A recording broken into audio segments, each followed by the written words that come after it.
നാട്ടിൽ മഴയും കാര്യങ്ങളും ഒക്കെ ആയതുകൊണ്ട് ആരും ലൈവിലുണ്ടാവാൻ ചാൻസ് ഇല്ലെന്ന് എനിക്കറിയാം. പക്ഷേ ഞാൻ ഇങ്ങനൊരു സംഗതി നടക്കുന്ന കാര്യം പറഞ്ഞതുകൊണ്ട് എനിക്ക് ലൈവിൽ വരാതിരിക്കാൻ പറ്റുന്നൊരു സിറ്റുവേഷനിലല്ലാത്തത് കൊണ്ട് ഞാൻ ലൈവിൽ വന്നതാണ്. എനിക്കറിയാം നാട്ടിൽ ഭയങ്കര മഴയും കാറ്റും, കറണ്ടില്ല, പ്രോബ്ലമാണ് എന്നൊക്കെ ഇങ്ങനെ ഞാൻ പറഞ്ഞും കേട്ടും ന്യൂസിൽ കൂടെ മനസ്സിലാക്കിയിട്ടുണ്ട്. അപ്പോൾ ഞാൻ വന്നത് നമ്മുടെ സൂര്യകാന്തി പെൺവാണിഭ കേസ് ദുബായിയുടെ വിചാരണ ദിവസമാണ്. പിന്നെ ഒരു അറിയിപ്പും കൂടെ ഉണ്ട്. എനിക്ക് ഇനിയിപ്പോൾ ലീവാണ്, 2 ദിവസം ലീവാണേ. അത് കഴിയുമ്പം എനിക്ക് എൻ്റെ പണികളുമായി എനിക്ക് വീണ്ടും ഇറങ്ങണം. കാരണം അന്നത്തിനുള്ള വഴിയാണത്, അത് അടയ്ക്കാൻ പറ്റത്തില്ല. അതുകൊണ്ട് ഞാനിതിങ്ങനെ ഡെയിലി വന്ന് വെറുപ്പിക്കൽ നിർത്തിയിട്ട് വീക്കിലി ഒൺസ് വെറുപ്പിക്കലാക്കാൻ തീരുമാനിച്ചിട്ടുണ്ട്. പക്ഷെ ഒരു കാര്യമുണ്ട്, അതും വിചാരിച്ചിട്ട് അതിൻ്റെ ഇടയ്ക്കൂടെ പണിയാന്ന് ഹരിനാരായണനോ സൂര്യകാന്തിയോ വിചാരിക്കണ്ട. ഇടയ്ക്കൂടെ പണിതാ ഞാൻ ഇടയ്ക്ക് വരും. ഞാൻ നേരത്തെ പറഞ്ഞത് തന്നെയാണ്, അൺപ്രഡിക്റ്റബിൾ ആണ് ഞാൻ. അങ്ങനെ നിങ്ങൾക്ക് നിശ്ചയിക്കാൻ പറ്റുന്ന ഒരു ക്യാരക്ടറല്ല എൻ്റെത്. അതിൻ്റെ ഏറ്റവും വലിയ എവിഡൻസ് ആണ് ഞാനിപ്പോൾ ലൈവ് വരുവേ എന്ന് പറഞ്ഞവർക്ക് ഞാൻ തന്നെ ലൈവിലേക്ക് വന്നത്. അപ്പോൾ ഇന്നലെ ഞാൻ നിങ്ങളെ കേൾപ്പിക്കാൻ മറന്നുപോയ ഒരു റെക്കോർഡിംഗ് ഉണ്ട്. അതൊന്ന് കേൾപ്പിച്ചിട്ട് നമുക്ക് നമ്മുടെ ചടങ്ങുകൾ ആരംഭിക്കാം. വാദപ്രതിവാദം നടക്കുകയാണ്. പ്രതിയായ ഞാൻ ഷെഫീന വിനീത് അഥവാ ഷെഫീന ബീവി, ഞാനാണ് പ്രതി കേട്ടോ. പ്രതി എന്നെ ഒന്നും കൂടെ കണ്ടോളൂ. പ്രതി വാദികൾ എന്നെ സ്വാധീനിക്കാൻ അതിഘോരഘോരം ശ്രമിച്ചുകൊണ്ടിരിക്കുകയാണ്. അയ്യോ, സ്വാധീനം കൊണ്ട് എനിക്ക് നിൽക്കാനും ഇരിക്കാനും നടക്കാനും വയ്യാത്തൊരവസ്ഥയിലാണ് ഞാനുള്ളത്. അമ്മാതിരി സ്വാധീനമാണ് ഇവിടെ ഇങ്ങനെ ചെലുത്തുന്നത്, മനസ്സിലായില്ലേ? അതൊക്കെ അതിലേക്ക് ഞാൻ പതിയെ വരാം. തൽക്കാലം ഞാൻ ഇന്നലെ നിങ്ങളെ കേൾപ്പിക്കാൻ ആഗ്രഹിച്ച ഒരു വോയിസ് ഉണ്ട്, അതൊന്ന് കേൾപ്പിക്കാം.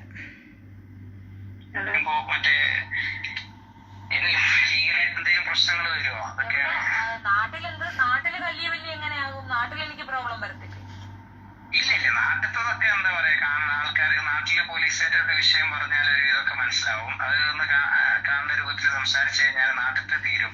ഇവിടുത്തത് നമ്മൾക്ക് എന്ത് ചെയ്യും, ഇവര് പിന്നെ കേസ് ഫയൽ ചെയ്യണതിന് മുമ്പ് ഇവിടുത്തെ പരമാവധി അറബികൾ പോലീസുകാർ എന്ത് ചെയ്യും, സുല്ലാക്കി വിടും. പക്ഷെ ഇവിടെ വേറുള്ള ആളുകൾ, ഇതൊന്നും അറിയാത്ത ആളുകളുണ്ടാവും. അവര് മുഖാന്തരം പോയിട്ട് വാശത്തേലായിരിക്കും കാര്യങ്ങൾ ചെയ്യുക. എല്ലാം ലീഗലായി കഴിഞ്ഞതിന് ശേഷം പിന്നെ നമ്മൾ പോയാൽ പിന്നെ അതിന് ഊരണമെന്നുണ്ടെങ്കിൽ നമ്മളെ കൂടെ ഉള്ളത്, നിങ്ങളെ കൂടെ നിൽക്കുന്ന വിനോദ് എന്ന് പറഞ്ഞ നിങ്ങള് ഒത്തിരി ആത്മാർത്ഥമായിട്ടായിരിക്കുമല്ലോ അവൻ നിൽക്കണ നിങ്ങളെ കൂടെ. അപ്പൊ അവര് വരെ പിന്നീട് നമ്മളെ കൈവിട്ടു. കാരണം എന്നും പ്രശ്നങ്ങളും പൈസ കുറെ കയ്യിൽ നിന്ന് ഇറങ്ങേണ്ടി വരുമ്പോ, കാരണം നിങ്ങൾക്കൊരു വിശ്വാസം ഉണ്ടാവില്ല അവര് നമ്മളെ കൂടെ കട്ടക്ക് നിൽക്കും എന്നുള്ളത്. അതില്ലാതായി പോകരുത്. അതിലാണ് പിന്നീട് നമ്മൾ എന്ത് ചെയ്യും, കാരണം അവരെ കുറച്ച് കഴിഞ്ഞാൽ നീ എന്തിനാവശ്യമില്ലാത്തതൊക്കെ നമ്മളോട് ചോദിച്ചാൽ നമുക്ക് വിഷമമായി പോകും. അവര് പറയുന്നത് പോലെ തന്നെ ചെയ്യൽ. പല ലൈവിലൊക്കെ നിങ്ങൾ അങ്ങനെ തന്നെ പറയുന്നത്, അവര് പറഞ്ഞ പോലെയാണ് ഞാൻ ചെയ്യുന്നത്, അങ്ങനെ വിട്ടുകൊടുക്കരുത് എന്നാണ് പറഞ്ഞിട്ടുള്ളത് എന്നൊക്കെ പറയുന്നത്. അതൊക്കെ വളരെ നല്ല കാര്യം. നമുക്ക് ആലോചിക്കുമ്പോ സങ്കടം വരും. ഇത് എന്താ വെച്ചാൽ ഇവന് ഓക്കെ എന്ന് പറഞ്ഞൊക്കെ സെറ്റായി. ഞാൻ നിങ്ങൾക്ക് കൂടുതൽ പറയണ്ട, ഒരു കോംപ്രമൈസ് ടോക്കിങ്ങിൽ വന്നതാണ്. ഈ കോംപ്രമൈസിന് വരുന്ന മഹത് വ്യക്തികൾ ഇതാരാണെന്ന് അറിയട്ടെ? നമ്മുടെ ഉസ്താദ് ഇമാം, പള്ളിയിലെ ഇമാം അങ്ങേരാണേ. കോംപ്രമൈസിന് വരുന്ന വ്യക്തികൾ എൻ്റെ ലൈവ് എല്ലാവരും കാണുന്നുണ്ടെന്ന് എനിക്കറിയാം. സ്പെഷ്യലി ആര് കണ്ടില്ലെങ്കിലും നിങ്ങളൊക്കെ മെനക്കെട്ടിരുന്ന് കാണുമെന്ന് എനിക്കറിഞ്ഞൂടെ? അതല്ലേ ഞാൻ പിന്നെ നിങ്ങളെ കാണണമെന്ന് വെച്ചിട്ട് വരുന്നത്. നേരിട്ട് വരാതെ എല്ലാവരും ഫോൺ വഴിയല്ലേ. നിങ്ങൾ എന്നെ കണ്ടോളിന്ന് വെച്ചിട്ടല്ല ഞാൻ വൈകുന്നേരം ഇങ്ങനെ വരുന്ന മെനക്കെട്ടിട്ട്. അപ്പോൾ ഇതിൽ ഈ കോംപ്രമൈസിന് വരുന്ന വ്യക്തികൾ, മഹത് വ്യക്തികളെ, നിങ്ങൾ മനസ്സിലാക്കേണ്ട ഒരു കാര്യമുണ്ട്. നിങ്ങൾ എന്നെ എത്രത്തോളം ഭയപ്പെടുത്താൻ ശ്രമിക്കുന്നോ അത്രത്തോളം വീര്യം കൂടും എനിക്ക്. പഴകും തോറും വീര്യം കൂടും എന്ന് പറയുന്ന കേട്ടിട്ടില്ലേ, വീഞ്ഞ്, അതുപോലൊരു സാധനമാണ് ഞാൻ. എനിക്ക് പേടിയില്ല. എന്തുകൊണ്ട് പേടിയില്ലെന്നറിയാമോ? ഞാൻ ഒറ്റയ്ക്ക് സഞ്ചരിക്കുന്ന ആളാണ്. എവിടെ വേണോ, ലോകത്തിൻ്റെ ഏത് കോണിൽ വേണോ ഞാൻ ഒറ്റയ്ക്ക് പോകും, ഒറ്റയ്ക്ക് ജീവിക്കും, ഒറ്റയ്ക്ക് നടക്കാനാണ് എനിക്കിഷ്ടം. അതുകൊണ്ട് തന്നെ എനിക്കൊരാളുടെ സപ്പോർട്ടിൻ്റെ ആവശ്യം ഇതുവരെ ഉണ്ടായിട്ടില്ല. വിനീത് എൻ്റെ ലൈഫ് പാർട്ട്ണറാണ്, മനസ്സിലായില്ലേ? He is my life partner. Life partner എന്ന് വെച്ചാൽ എന്താണെന്നറിയാമോ മിസ്റ്റർ മുക്രി? ലൈഫ് പാർട്ട്ണർ എന്ന് പറഞ്ഞാൽ നിങ്ങളെപ്പോലെ ഒന്ന് കെട്ടി അടുത്തതിനെ കെട്ടി അടുത്തതിനെ, അങ്ങനെയല്ല. ലൈഫ് ഫുൾ ജേർണി ഉണ്ട്. അതിൽ ഫുള്ളായിട്ട് കൂടെ നിൽക്കാൻ തയ്യാറായി വന്ന ഒരാളാണ് പുള്ളി. എൻ്റെ അടുത്തേക്ക് വരുമ്പോൾ ഞാൻ വീൽ ചെയറിലിരിക്കുകയാണ്. ഞാൻ വീൽ ചെയറിലിരിക്കുമ്പോഴാണ് പുള്ളി എന്നെ കാണുന്നതും എന്നോട് പ്രപ്പോസ് ചെയ്യുന്നതും ഞങ്ങൾ മാരി ചെയ്യുന്നതും. അപ്പോൾ എന്നിലുള്ള എല്ലാ കുറവുകളും എന്നിലുള്ള എല്ലാ പ്രോബ്ലംസിനെയും അക്സെപ്റ്റ് ചെയ്ത് എന്നെ വേണം എന്ന് നിർബന്ധം പറഞ്ഞ ഒരാളാണ് എൻ്റെ ലൈഫ് പാർട്ട്ണറായ മിസ്റ്റർ വിനീത്.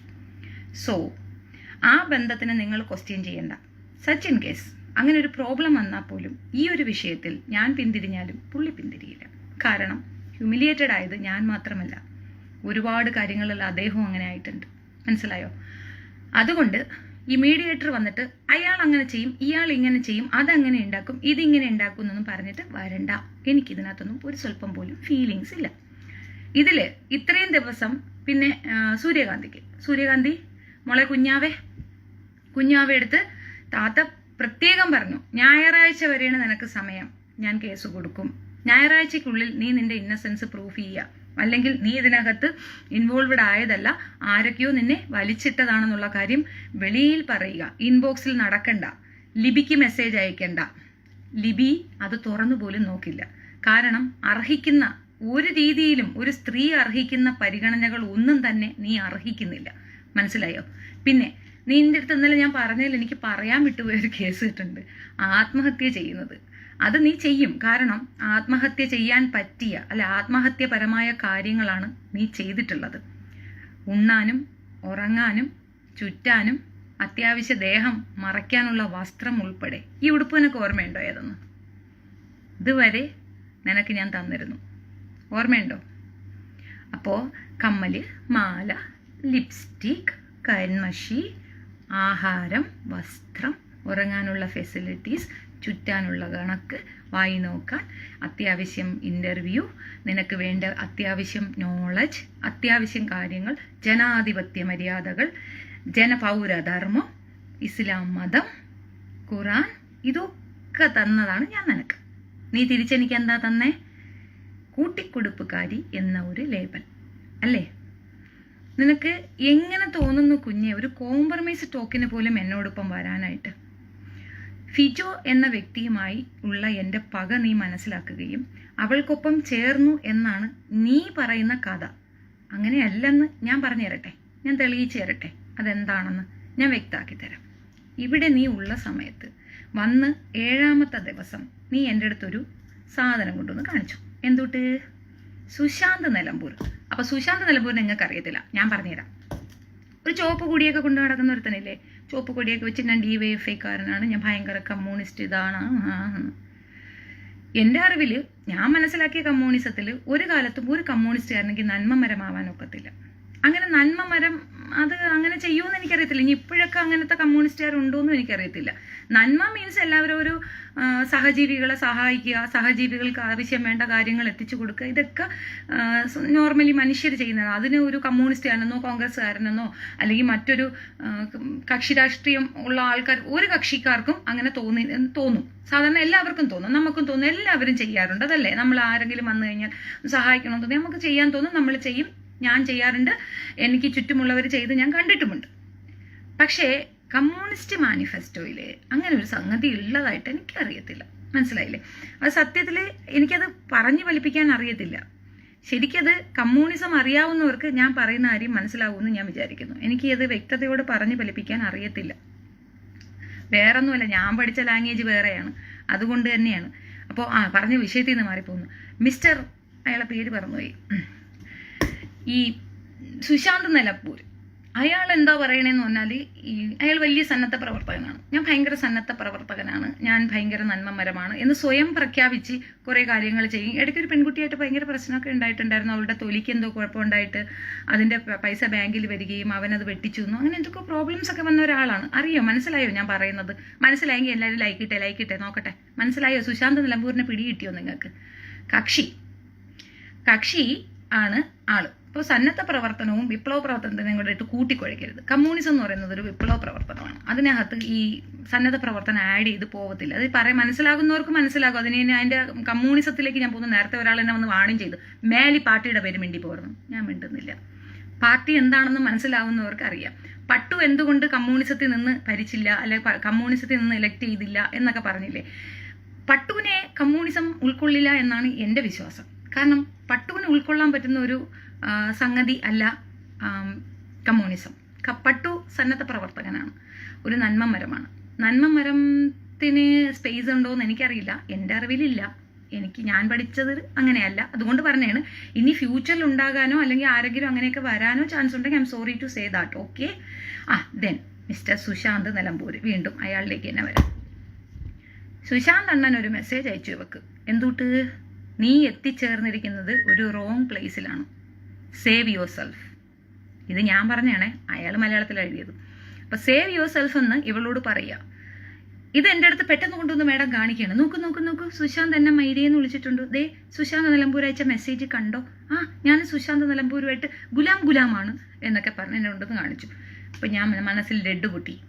നമ്മളെ തേടുന്ന ആൾ തേടിയ വള്ളി കാലി ചുറ്റി എന്നൊരവസ്ഥയിലാണ് ഞാൻ. യുറേക്ക. ഓക്കെ. അയച്ച സുശാന്ത് എന്താ നിൻ്റെ അടുത്ത് പറഞ്ഞത്? ഇത് റോങ് പ്ലേസ് ആണ്, ഇവിടുന്ന് നിൽക്കാൻ പാടില്ല, പൊയ്ക്കോ എന്നാണ് പറഞ്ഞിട്ടുള്ളതെന്ന് പറഞ്ഞു. അപ്പം ഞാൻ പറഞ്ഞു, പിറ്റേന്ന് മുതൽ ഞാൻ ഇൻസൾട്ടിൻ്റെ ലെവൽ അങ്ങ് ഇൻക്രീസ് ചെയ്തു. സാധാരണ ഇവർ ജോലിയൊന്നും അന്വേഷിക്കാത്തതുകൊണ്ടാണ് ഞാൻ ഇൻസൾട്ട് ചെയ്തുകൊണ്ടിരുന്നത്. ജോലി അന്വേഷിക്കൂ എന്ന് ഇൻസൾട്ട് ചെയ്തുകൊണ്ടിരുന്ന ഞാൻ ഇൻക്രീസ് ചെയ്തു. കാരണം ഒരാൾ പറയുകയാണല്ലോ, നിങ്ങൾ ഇവിടെ നിൽക്കാൻ പാടില്ല, ഇതൊരു റോങ് പ്ലേസ് ആണ്, നിങ്ങൾ എത്രയും പെട്ടെന്ന് ഇവിടുന്ന് സേവ് യുവർ സെൽഫ് എന്ന് പറയുമ്പോൾ നിങ്ങൾ മാറിപ്പോകുന്നതിലെ വൃത്തി. പ്രത്യേകിച്ചും ഭർത്താവിനെ പോലെ സ്നേഹിക്കുന്ന സുശാന്ത് നിലമ്പൂരാകുമ്പോൾ, ഭർത്താവാണെന്ന് പറഞ്ഞെങ്കിൽ ന്യായമുണ്ടല്ലോ. അപ്പം ആസ് യൂഷ്വൽ ഞാൻ എൻ്റെ അറ്റാക്ക് മറ്റേ കുട്ടിയിലേക്കും തിരിച്ചു. സുശാന്ത് അണ്ണ ഇങ്ങനെ പറഞ്ഞിട്ടുണ്ട്, കൊച്ചെ ഇതിനെ പിടിച്ചോണ്ട് ഇപ്പം ഇറങ്ങണം ഇവിടുന്ന്, ഇവിടെ പറ്റത്തില്ല, ഇവിടുത്തെ ഒരു റോങ് പ്ലേസ് ആണ്, ഇത് ഞൊണ്ടിക്കാലി ചട്ടുകാലി കുട്ടിക്കൊടുപ്പ് മദ്യവിൽപ്പനയുള്ള ഒരു ഏരിയയാണ്, ഇവിടെ പറ്റത്തില്ല, നിങ്ങൾക്ക് പറ്റിയ സ്ഥലം നിങ്ങൾ മാറിപ്പോവുക. അപ്പോൾ സൂര്യകാന്തി മോളെ, നീ എന്താ പറഞ്ഞത് അത്തായോട്? നീ പറഞ്ഞു അങ്ങനെയല്ല സുശാന്ത് ചേട്ടൻ പറഞ്ഞത്. സുശാന്ത് ചേട്ടൻ പറഞ്ഞത് അതായത് ഉത്തമ, കള്ളപ്പണം വെളുപ്പിക്കാൻ പറ്റുമോ എന്ന നിന്റെ ചോദ്യത്തിനുള്ള മറുപടിയായാണ് നീ ഇപ്പം നിൽക്കുന്ന സ്ഥലം റോങ് പ്ലേസ് എന്ന് പറഞ്ഞത്. അല്ലാതെ താത്തായെ ഇൻസൾട്ട് ചെയ്തതല്ല. താത്ത ചെയ്യുന്നതൊരു വലിയ കാര്യമാണ്. ഞങ്ങൾക്ക് ആഹാരം തരുന്നു, വസ്ത്രം തരുന്നു, ഞങ്ങളെ നോക്കുന്നു, അങ്ങനെയുള്ള താത്തായെ അങ്ങനെ പറയുമോ എന്ന് പറഞ്ഞ് നിങ്ങൾ 2 പേരും കൂടെ എന്നെ കൺവിൻസ് ചെയ്തു. ആഫ്റ്റർ 7 days ആ കൺവിൻസിൽ ഞാൻ വീണു. ശരിയായിരിക്കും, കള്ളപ്പണം വെളുപ്പിക്കണമെന്ന് അങ്ങനെ ഇവള് പറഞ്ഞാണോ? അപ്പം ഞാൻ വീണ്ടും ആലോചിച്ചു, ശരിയാണ്, ഈ പട്ടു ടീമൊക്കെ ഇങ്ങനെയാണ്, ഈ കള്ളപ്പണം വെളുപ്പിക്കുന്ന ടീമുകളാണ്, അപ്പം അതുകൊണ്ടൊക്കെ ആയിരിക്കാം. പക്ഷെ അവൻ ഡീസൻ്റ് ആണല്ലോ, കള്ളപ്പണം വെളുപ്പിക്കുന്ന കാര്യം മനപ്പവ ഇങ്ങനെ പറഞ്ഞല്ലോ, അപ്പം നല്ല ആളാണല്ലേ. എന്തായോ ആകട്ടെ. മാഡം വന്നിട്ട് ഇത് 2-2.5 മാസമായി, 1.5 മാസമോ 2.5 മാസമോ കണ്ട് ആയിട്ടുണ്ട്. എൻ്റെ അടുത്ത് വന്നിട്ട് ആകെ 7 ദിവസമേ ആയിട്ടുള്ളൂ. അപ്പം ഇത്രയും നാൾ എന്തുകൊണ്ടൊരു ജോലി അന്വേഷിച്ചില്ല? നോർമലി ഞാൻ അവളുടെ ടൈം ലൈൻ ചെക്ക് ചെയ്യാൻ തുടങ്ങി. ടൈം ലൈൻ ചെക്ക് ചെയ്തപ്പോൾ ഞാൻ കണ്ടെത്തിയ പിക്ചർ ഞാൻ പറഞ്ഞില്ലേ ഇന്നലെ, എന്താണ്? ഹോട്ടൽ റൂമിൻ്റെ പിക്ചറാണത്. അപ്പോൾ ഞാൻ ചുമ്മാ ഒരു നോർമൽ ടോക്കിൽ ചോദിച്ചു, നീ ഇവിടെ വന്നപ്പം ഹോട്ടലിലാണോ തങ്ങിയെന്ന് ചോദിച്ചു. ആദ്യം അവൾ അത് അക്സെപ്റ്റ് ചെയ്തിരുന്നെങ്കിൽ അവൾ പറഞ്ഞെന്നോണം ഞാൻ വിശ്വസിക്കുമായിരുന്നു. മാഡത്തിന് അവിടെ തെറ്റുപറ്റി. മാഡം എന്ത് ചെയ്തു? ഇല്ല, ഞാൻ ഹോട്ടൽ റൂമൊന്നും താമസിച്ചിട്ടില്ല. പെട്ടെന്ന് അവളുടെ ഫേസിലൊരു എക്സ്പ്രഷനൊക്കെ വന്നു. ഫേസ് സൈക്കോളജി അറിയാവുന്ന എനിക്ക് പെട്ടെന്ന് കാര്യം പിടികിട്ടി. പിന്നെ ഒരാൾക്ക് പെയിൻ കൊടുക്കണ്ട. ഓൾറെഡി അവളുടെ സർട്ടിഫിക്കറ്റ് ഫേക്കാണോ എന്ന് ഞാൻ അവളോട് ചോദിച്ചു, അവളെ കളിയാക്കാറുണ്ട്. പിന്നെ ഇംഗ്ലീഷൊന്നും അറിയാത്തത് കൊണ്ടും കമ്മ്യൂണിക്കേഷൻ സ്കില്ലില്ലാത്തത് കൊണ്ടും അത് പറഞ്ഞ് ഞാൻ കളിയാക്കാറുണ്ട്. ടോട്ടലി ഞാൻ അവളെ നല്ലപോലെ ഇൻസൾട്ട് ചെയ്യാറുണ്ടായിരുന്നു. അപ്പോൾ അതുകൊണ്ടായിരിക്കും ഇതും കൂടെ വെച്ച് ഇനി അവൾക്ക് എന്നെ പ്രാകണ്ട എന്നൊരു മനസ്ഥിതി തോന്നിയിട്ട് ഞാൻ പറഞ്ഞു, ചിലപ്പോൾ നീ കൊറോണയൊക്കെ ആയതുകൊണ്ട് ഹോട്ടലിൽ നിന്നതായിരിക്കും അല്ലേ? ഉടനെയാണ് ശരി ഞാൻ മറന്നുപോയി. അതെങ്ങനെയാ അപ്പി 1.5 മാസം മുമ്പ് വന്ന നീ ഹോട്ടലിൽ നിന്ന കാര്യം പെട്ടെന്ന് മറന്നു പോകുന്നേ? അതിനൊരു ക്ലാരിഫിക്കേഷൻ ഞാൻ തരുമ്പോൾ അതിൽ കൂട്ടുപിടിച്ച് നീ എങ്ങനെയാ അത് എഗ്രി ചെയ്യുന്നേ? ഞാൻ പറയാൻ വന്നത്, ഞാൻ നിന്നെ മോശക്കാരി എന്നല്ല പറയണത്, പക്ഷെ നീ മോശമാണ്. അതിൻ്റെ തെളിവാണ് ആ ഒരു ഇൻസിഡൻറ്റ്. ഞാൻ അതിൽ നിന്ന് ഞാൻ ആ ഫോട്ടോ കയ്യിലെടുത്ത് വെച്ചു. ആവശ്യം വരുമെന്ന് എനിക്കറിയായിരുന്നു. ഇനി ഞാൻ നിനക്കറിയാമോ, എൻ്റെ ഉമ്മിക്കും അറിയത്തില്ല, വീട്ടിലുള്ളവർക്കൊന്നും അറിയത്തില്ല, ഒരാളുടെയും പിറന്നാൾ മറക്കത്തില്ല, വീട്ടിലുള്ളവരുടെ ഇത് ജനിച്ച ദിവസം, കിടന്ന ദിവസം, ഇതൊക്കെ എനിക്കറിയാം. പിന്നെ അതിൻ്റെ കൂടെ എൻ്റെ കുട്ടികളെ ജനിച്ചപ്പോൾ ഉള്ള പൊക്കിൾ കൊടിയില്ലേ, ആ സാധനം വരെ ഞാൻ സൂക്ഷിച്ചു വയ്ക്കും. എല്ലാം എനിക്ക് എൻ്റെ മെമ്മോറീസാണ്, സ്വീറ്റ് മെമ്മോറീസ്. ഞാൻ ഇതെല്ലാം എടുത്ത് വെക്കുന്ന ആളാണ്. അതായത് അത്യാവശ്യ കാര്യങ്ങളും അത്യാവശ്യമല്ലാത്ത കാര്യങ്ങളും ഞാൻ സേവ് ചെയ്ത് വെക്കുന്ന ഒരു തരം സ്വഭാവം എനിക്കുണ്ട്. അതുകൊണ്ടാണ് ഞാനിത് സേവ് ചെയ്ത് വെച്ചത്. അതിൻ്റെ കൂടെ എനിക്ക് തോന്നി നിങ്ങളുടെ ചാറ്റ് ഹിസ്റ്ററി ഒന്ന് ക്ലിപ്പ് എടുത്ത് വെക്കണം. അത് ഞാൻ ചെയ്തിട്ടുണ്ട്, സംഗതി എൻ്റെ കയ്യിലുണ്ട്. അപ്പോൾ ആ സംസാരത്തിൽ കൂടെ നിങ്ങളുടെ റിലേഷൻഷിപ്പ് എന്തെന്ന് ഞാൻ വ്യക്തമായി മനസ്സിലാക്കിയതാണ്. പിന്നെ ഇപ്പോൾ എൻ്റെ അടുത്ത് പറയുന്നത് വാദമാണ് നടക്കുന്നത്, വാദം കേൾക്കുകയാണ് നിങ്ങളൊക്കെ കേട്ട, ബോറടിക്കുന്നെങ്കിൽ പറഞ്ഞോളൂ, അതിനും എന്തെങ്കിലും ഒരു ദേഷ്യത്തിൻ്റെ സിമ്പലോ ഇട്ടാൽ മതി, അപ്പം ഞാൻ ബോറടിക്കണമെന്ന് മനസ്സിലാക്കിക്കോളാം. ഓക്കെ, ആ തലയിൽ ചുവപ്പൊക്കെ ഉള്ള ഒരു സാധനം വരത്തില്ലേ, അതിട്ട് കഴിഞ്ഞാൽ മനസ്സിലാക്കും യെസ് ദേഷ്യമാണെന്ന്. അതേസമയം വേറെ ലവോ കെയറോ ഒക്കെ അയച്ചു കഴിഞ്ഞാൽ മനസ്സിലാക്കും കണ്ടിന്യൂ എന്നാണെന്ന്. ഓക്കെ, നമുക്ക് കമ്മ്യൂണിക്കേറ്റ് ചെയ്യാനുള്ള ഒരു ടെക്നിക്കാണ് ഞാൻ പറഞ്ഞു തന്നത്. എനിവേ, ഈ വിളിക്കുന്നവർക്ക് എല്ലാവർക്കും പറയാനുള്ളത് എന്താണെന്ന് അറിയുമോ? ഇന്നിപ്പോൾ ഒരാൾ വിളിച്ചിരുന്നു, മിസ്റ്റർ വക്കീൽ അദ്ദേഹം, നിങ്ങൾക്ക് മനസ്സിലാകാനായിട്ടാണോ അതോ നിങ്ങൾ പഠിച്ചത് റോങ് ആയിട്ടാണോ, അല്ല നിങ്ങൾ പഠിച്ചപ്പോൾ ക്ലാസ്സിൽ ശ്രദ്ധിക്കാത്തത് കൊണ്ടാണോ എന്ന് എനിക്കറിയത്തില്ല. നിങ്ങൾ പഠിച്ച നിയമത്തിൽ നിങ്ങൾക്കറിയില്ലേ, ഒരാൾക്കെതിരെ അലിഗേഷൻ പുറപ്പെടുവിക്കുമ്പോൾ അതിന് ക്ലിയർ എവിഡൻസ് വേണം. വ്യക്തമായ എവിഡൻസ് കൊടുത്താൽ മാത്രമേ നിങ്ങൾക്ക് അത് തെളിയിക്കാനും സാധിക്കുള്ളൂ, ഒരാൾക്കെതിരെ ഒരു അലിഗേഷൻ പുറപ്പെടുവിക്കാനും സാധിക്കുള്ളൂ. അങ്ങനെ ഒന്നുമില്ലാത്ത ഒരിടത്ത് പെട്ടെന്ന് ഒരാളെ കണ്ണു അടച്ചിട്ട് അങ്ങോട്ട് പറഞ്ഞു കഴിഞ്ഞാൽ അത് ക്രൈമാണ്, അത് ക്രിമിനൽ കുറ്റമാണ്. ഇത് നിങ്ങൾക്ക് അറിയില്ലയോ? പിന്നെ വേറൊരു കാര്യം ചോദിക്കട്ടെ, ഇന്നെ കാണുമ്പോൾ പെണ്ണായിട്ട് തോന്നുന്നില്ലയോ? ഒരു കുടുംബ പെണ്ണായിട്ട് തോന്നുന്നില്ലയോ? അതിന് ഇനിയിപ്പോൾ വേറെ എന്തെങ്കിലും സെറ്റപ്പ് വേണമോ? അങ്ങനെ എന്തെങ്കിലും ഞാൻ ചെയ്യേണ്ടതായിട്ടുണ്ടോ പെണ്ണായിട്ട് തോന്നാൻ വേണ്ടിയിട്ട്? ഫാമിലി ഗേളായിട്ട് തോന്നാൻ വേണ്ടിയിട്ട് എന്തെങ്കിലും ഞാൻ ചെയ്യേണ്ടതുണ്ടെങ്കിൽ പറഞ്ഞാൽ ഞാൻ അതുപോലെ നാളെ മുതൽ അതുപോലെയൊക്കെ വേഷവിധാനങ്ങളൊക്കെ ഇട്ട് വന്നിരുന്ന് ഫാമിലി ഗേളായിട്ട് ഇങ്ങനെ. അവൾക്ക് മാത്രമല്ല ഫാമിലി, എനിക്കും ഫാമിലിയുണ്ട്. അവൾക്ക് മാത്രമല്ല അഭിമാനം, എനിക്ക് അഭിമാനമുണ്ട്. ഇവർ രണ്ടുപേരും സേഫ് സോണിലാണ്. ആരുടെയും പിക്ചർ പുറത്തു പോയിട്ടില്ല, ആരുടെയും പേര് പോയിട്ടില്ല, ആരുടെയും ഫാമിലിയിൽ കാര്യങ്ങൾ അറിഞ്ഞിട്ടില്ല. അവർ രണ്ടും സേഫ് സോണിലാണ്. ഞാൻ സേഫ് സോണിലാണോ? എൻ്റെ കുടുംബം മുഴുക്ക എല്ലാവരും അറിഞ്ഞു, ലോകം മുഴുക്ക സ്പ്രെഡായി. എന്നെ ചെയ്യാനായിട്ട് ഇനി ഒരു ചെയ്ത്ത് ബാക്കിയില്ല, മനസ്സിലായില്ലേ? ജോലി കളയാൻ ശ്രമിക്കുന്നുണ്ട്, താമസ സൗകര്യങ്ങൾ നശിപ്പിക്കാൻ നോക്കുന്നുണ്ട്, എൻ്റെ ആഹാരം മുടക്കിയിട്ടുണ്ട്, എനിക്ക് വേണ്ടതും വേണ്ടാത്തതുമായ എല്ലാ പ്രശ്നങ്ങളിലേക്ക് എന്നെ കൊണ്ടെത്തിച്ചിട്ടുണ്ട്. എന്താണ് ഞാൻ ചെയ്ത ക്രൈം പറഞ്ഞേ? 2 പെൺകുട്ടികൾക്ക് ജോലി കിട്ടുന്നത് വരെ കിടക്കാനും തിന്നാനും സൗകര്യമുണ്ടാക്കി കൊടുത്തതാണോ ഞാൻ ചെയ്ത കുറ്റം? ഒരു വീട്ടിൽ നമ്മൾ പോയി എന്ന് വെക്കാം, നമ്മൾ ആ വീട്ടിൽ താമസിക്കാൻ പോകുമ്പോൾ നമ്മൾ എന്ത് ചെയ്യും? അവർക്ക് ബുദ്ധിമുട്ടുണ്ടാവാത്ത ഒരു സ്പേസിൽ നമ്മൾ ഇരിക്കുകയോ കിടക്കുകയോ ചെയ്യും, അതല്ലേ ചെയ്യുക? ഇതെന്തോന്നറിയുമ്പോൾ എന്നെ വലിച്ച് താഴെയിട്ടിട്ട് എൻ്റെ കട്ടിൽ കിടക്കുമായിരുന്നു ഇവർ.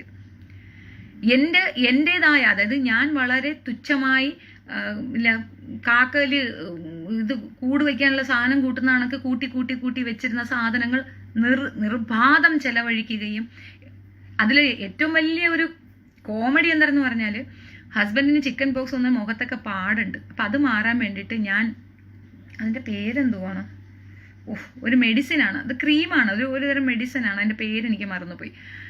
ആ മെഡിസിൻ ഇവിടെ വാങ്ങി വെച്ചിരുന്നു. ഞാൻ ക്രീമൊന്നും ഉപയോഗിക്കാറില്ല. അപ്പം എനിക്ക് ഈ മുഖത്ത് എന്താണ് ഈ ഗ്ലോ, മേ ബി അത് ഈ മെഡിസിൻ കൊണ്ടാണോ എന്ന് ധരിച്ചിട്ട്, അതൊരു മെഡിസിനാണ്. 33 ദിർഹം എന്തോണ് അതിൻ്റെ വില. അത്രയും എക്സ്പെൻസീവായ ഒരു സാധനം ഞാൻ ഹസ്ബൻഡിന് കൊടുത്തു വിടാൻ വേണ്ടിയിട്ട് ഞാൻ വാങ്ങി വെച്ചതാണ്. ആ സാധനമൊക്കെ എടുത്ത് അങ്ങോട്ട് പൂശി, മീൻസ് എന്താണ് ഇവരുടെ മുഖത്തെ ഈ ഗ്ലോ, അത് ഞങ്ങൾക്കും കൂടെ വേണമെന്നുള്ള രീതിയിൽ എൻ്റെ സാധനങ്ങളിൽ ഇങ്ങനെ മൽപ്പിടുത്തങ്ങളായിരുന്നു. അത്ര പോലും ഞാൻ അവർക്ക് ഫ്രീഡം കൊടുത്തിരുന്നു എന്നുള്ളതാണ് വസ്തുത, മനസ്സിലാക്കിക്കൊള്ളുക. സോപ്പ്, പേസ്റ്റ്, ചീപ്പ്, കണ്ണാടി, എവറിത്തിങ് വെറും കൈയോടെയാണ് ഇവർ വന്ന് കയറിയത്. ഡ്രസ്സ് പോലും ഉണ്ടായിരുന്നില്ല. എല്ലാം ഞാൻ കൊടുത്തു, എല്ലാ സൗകര്യവും സംവിധാനങ്ങളും കൊടുത്തപ്പോൾ എൻ്റെ പള്ളയിൽ വലിയൊരു കത്തി കൊണ്ട് കുത്തി ഇറക്കിയിട്ട് ഞാനാണ് സ്വയം കുത്തിയതെന്ന് പറയുന്നത് പോലെയാണ് നിങ്ങളിപ്പോൾ ഈ ചെയ്ത വൃത്തികേടുകൾ. എന്നിട്ട് നിങ്ങൾ കോംപ്രമൈസിന് ശ്രമിക്കരുത്. സൂര്യകാന്തി മനസ്സിലാക്കേണ്ട ഒരു കാര്യം എന്താണെന്നറിയാമോ? ഒരു കാരണവശാലും ഞാനിത് കോംപ്രമൈസ് ആക്കില്ല. ഞാനിത് നാട്ടുകാരോട്, ലോകത്തോട് വിളിച്ചു പറയും. എന്തുകൊണ്ടെന്നറിയാമോ?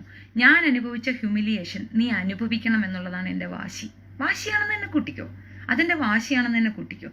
താൻ ഒരു വീട്ടിൽ ഇനി ഒരാൾ തന്നെ വിശ്വസിച്ച് നിർത്തരുത്. ഞാൻ നേരത്തെ പറഞ്ഞില്ലേ, നമ്മൾ ഒരു കൊലപാതകം നടക്കുമ്പോൾ അവരെ പണിഷ് ചെയ്യുന്ന എന്തിനെന്നറിയുമോ? ഇനി ഒരു കൊല അങ്ങനെ നടക്കാതിരിക്കാനാണ് ഞാനത് ചെയ്യുന്നത്. ദുബായിൽ എനിക്കറിയാവുന്ന എത്രയോ പെൺകുട്ടികൾ ഇവിടെ കഷ്ടപ്പെട്ട് ജീവിക്കുന്ന പെൺകുട്ടി, അവർക്കൊക്കെ ഒരു അപമാനമാണ് നീ. ആ അപമാനം ഇല്ലാതാക്കുക എന്നുള്ള ഉത്തരവാദിത്തത്തിലാണ് ഞാനുള്ളത്. എല്ലാവരും നിന്നെ കാണണം, എല്ലാവർക്കും മനസ്സിലാകണം നീ എന്താണെന്ന്. ആരും നിനക്ക് അടക്കളം തരരുത്. അതിൻ്റെ വാശിയാണെന്ന് കൂട്ടിക്കോ, അതിൻ്റെ വാശിയാണ്. അങ്ങനെ നീ ചെയ്യരുത്. ഒരു പെണ്ണിനെ ഒരു പെണ്ണ് തന്നെ ചീത്തയാക്കാൻ പാടില്ലടോ. അത് ചെയ്യരുതായിരുന്നു താൻ. ഞാൻ തെറ്റുകാരിയാണെങ്കിൽ ഞാൻ നിന്റെ കൂടെ വാശിക്ക് വരത്തില്ല, ഇത്തരം ലൈവിൽ വരത്തില്ല. ഇത് എൻ്റെ സമയനഷ്ടമാണ് എനിക്ക് ഉണ്ടാക്കുന്നത്. എനിക്ക് ഇതുകൊണ്ട് ഒരു ലാഭവുമില്ലെന്ന് മനസ്സിലാക്കുക. എനിക്കിതുകൊണ്ട് ഒരു ലാഭവുമില്ല, സത്യമായിട്ടുമില്ല. എനിക്ക് നഷ്ടങ്ങളേ ഉള്ളൂ. അതും നീ ഉദ്ദേശിക്കുന്ന ലെവലിലുള്ള നഷ്ടങ്ങളുമല്ല എനിക്ക് നീ തന്നിട്ടുള്ളത്. മാഡം പിജോ അമ്മായി ഹരിനാരായണന്റെ കോപ്പം കൊണ്ട് നാട് നീളെ നടന്ന് തേപിടിച്ച് വേശി എന്ന് വിളിക്കുന്നുണ്ട്. അവളത് നിർത്തിയെന്നാണ് നാട്ടുകാരെ വിചാരം. നാട്ടുകാരെ നിർത്തിയിട്ടില്ല. മാഡം ഇങ്ങനെ നടക്കുകയാണ്.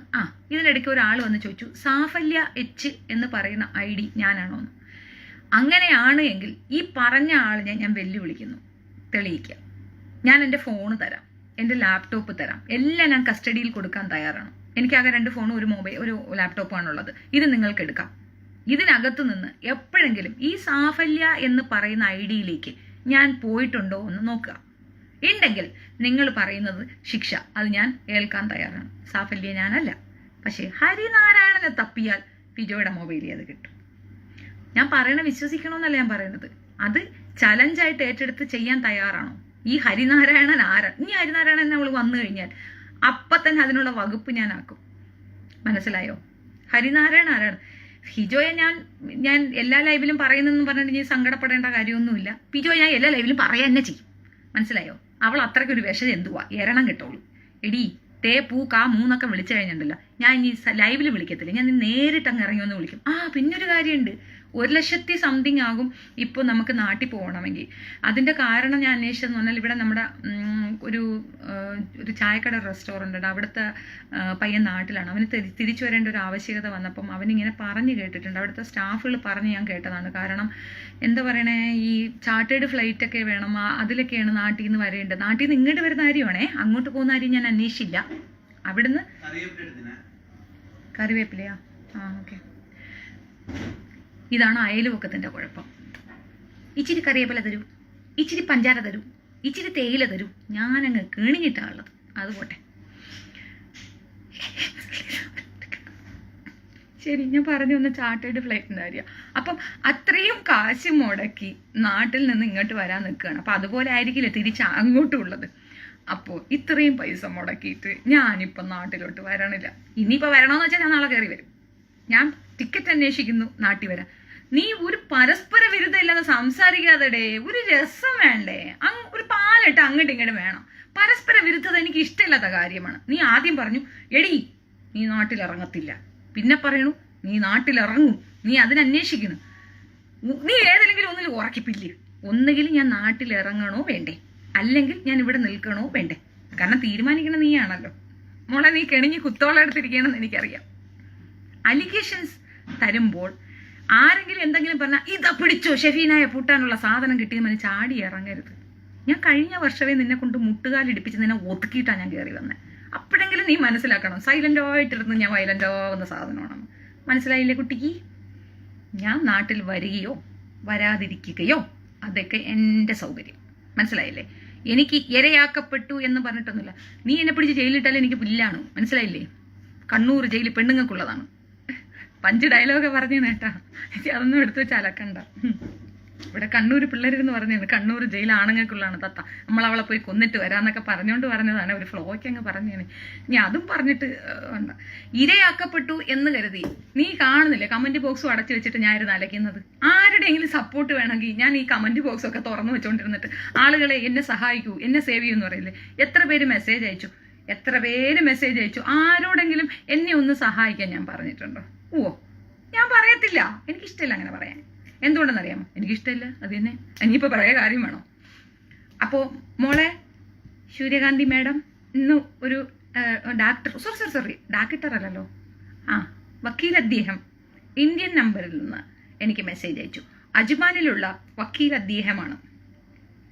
നിങ്ങൾ ആദ്യം എൻ്റെ ഓഫീസിൽ പോയി എൻ്റെ ജോലികളെ നോക്കി, അടുത്ത് മാനസികമായി തകർക്കാൻ പല കോപ്പുകളും ഇറക്കി, എൻ്റെ ഭർത്താവിൻ്റെ ഇൻബോക്സിൽ കൊണ്ടുവന്നിട്ട് അലക്കി, അയാളെ ഫോട്ടോ കൊണ്ടുവന്ന് ഒട്ടിച്ചു വെച്ചു, പല രീതിയിലും ശ്രമിച്ചു. അപ്പോഴും ഞാൻ പറഞ്ഞു ഞാൻ ഒറ്റയ്ക്കാണ്, എന്നെ സഹായിക്കണേ, എന്നെ സേവ് ചെയ്യണേ എന്ന് പറഞ്ഞ് ഒരാളെ കൊണ്ട് നിന്നെ ഞാൻ വിളിപ്പിച്ചിട്ടുണ്ടോ? ഇടീ പെണ്ണായിട്ട് നില്ലടി പെണ്ണെ, ധൈര്യമായിട്ട് നില്ല്, തെമ്പോടെ നില്ല്. ഞാൻ നിൽക്കുന്നുണ്ടില്ലേ? ഇത്രയും വലിയൊരു സാത്താൻ്റെ കൂടെ അടി കൂടുന്ന ഞാൻ എന്ത് സ്ട്രെങ്ത്തിലാണ് നിൽക്കുന്നതെന്ന് അറിയില്ലേ? പെണ്ണായിട്ട് നില്ലടി, ധൈര്യമായിട്ട് നില്ല്, ഒറ്റയ്ക്ക് നേരിടും എന്നെ. നീ ഒറ്റയ്ക്ക് നേരിട്. നിങ്ങൾ ഗ്രൂപ്പ് അറ്റാക്ക് ചെയ്യുമ്പോൾ ഞാൻ ഒറ്റയ്ക്കാണ് നിൽക്കുന്നത്. ആ തൻ്റെ ഇടം നിങ്ങളും കാണിക്കും. ഒറ്റയ്ക്കൊറ്റയ്ക്ക് തണ്ടിക്ക് നിൽക്കുക എന്നുള്ളതാണ്. കമോൺ, എന്നിട്ട് വാ. വക്കീലന്മാർക്ക് ഇവിടെ വലിയ വാല്യൂ ഇല്ല. ഞാൻ മുന്നേ പറഞ്ഞു, കുമസ്തന്മാരാ അവറ്റകൾക്ക് ഇവിടെ വലിയ ഒന്നുമില്ല. പിന്നെ പോലീസിന് വേണമെങ്കിൽ പോലീസിനെ വിളിക്കും. മനസ്സിലായില്ലേ? പോലീസിന്റെ നമ്പർ വക്കീൽ അദ്ദേഹം കൊണ്ട് തരികയാണ്. എന്നിട്ട് നിങ്ങളുടെ എൻ്റെ അടുത്ത് പറയണ, നീ ഒന്ന് വിളിച്ചേ, അത്യാവശ്യമായിട്ട് നിന്നെ പോലീസ് വിളിക്കുന്നു. പോലീസിന്റെ കയ്യിൽ പൈസ ഇല്ലേ? കൊറോണ പോലീസിനെയും ബാധിച്ച പോലീസിന് എന്നെ ഒന്ന് വിളിക്കാനുള്ള പൈസ